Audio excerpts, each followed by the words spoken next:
What's up, guys?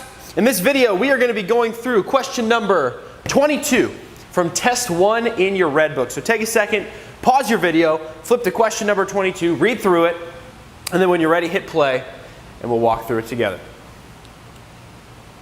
Awesome. So this is one of those questions. We talked about them in your training. We've practiced it a few times already, but this is one of those questions that in order to get this right, you're going to have to draw a picture. It's a code cracker. Draw a picture.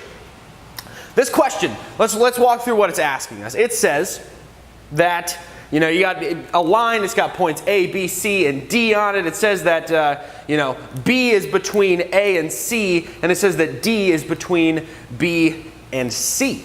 All right, so already I can't picture this in my head. If I want to really understand what's going on here, I'm going to draw a picture, right? So we've got a line.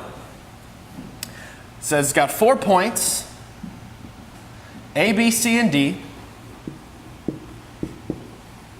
Right? It says B is between A and C. And then it says that D is between B and C. So this has to be the order of the points on this line. So this is kind of like what the question is talking about in general. We have a line with 4 points, and the 4 points are in order: A, B, D, C.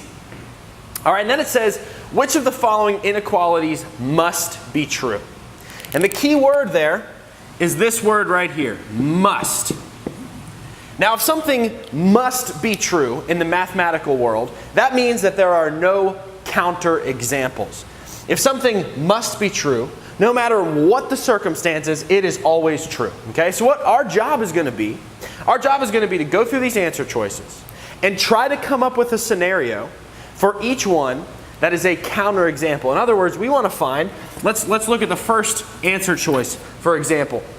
Answer choice F gives this inequality: BC less than AB. So we ask ourselves, okay, can we find a counterexample? In other words, can we draw our picture so that AB is actually less than BC? I don't know. Let's give it a try.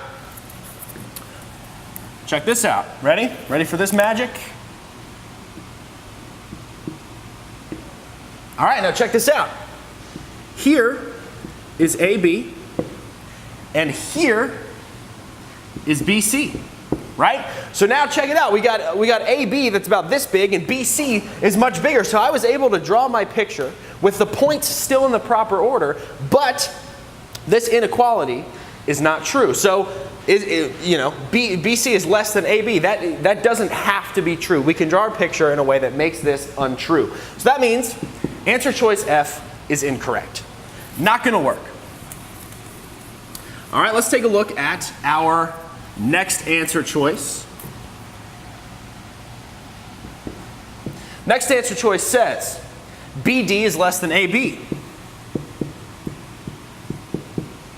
Okay, so now our job is going to be, let's try to draw a picture so that BD is actually greater than AB. Let's see if we can do that. And already, like just the way it is right now, you can see, here's BD, right? Here's AB.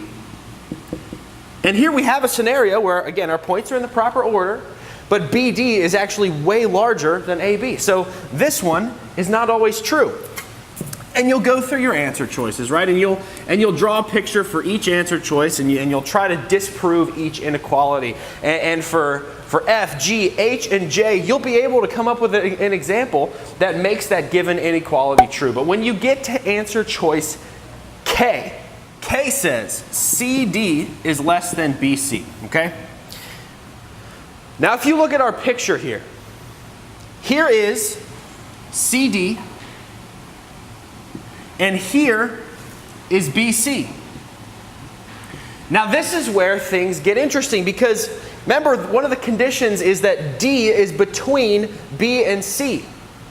So that means that no matter how we draw our picture, DC, or CD as they call it, is always going to be inside of this bigger segment, BC. BC will always contain CD inside of it. And if BC contains something else inside of it, that something else must be smaller. Okay? So this inequality must be true. It's true all the time, no matter how I draw this picture. If my points are in the right order, CD will always be less than BC. So your answer here is answer choice K.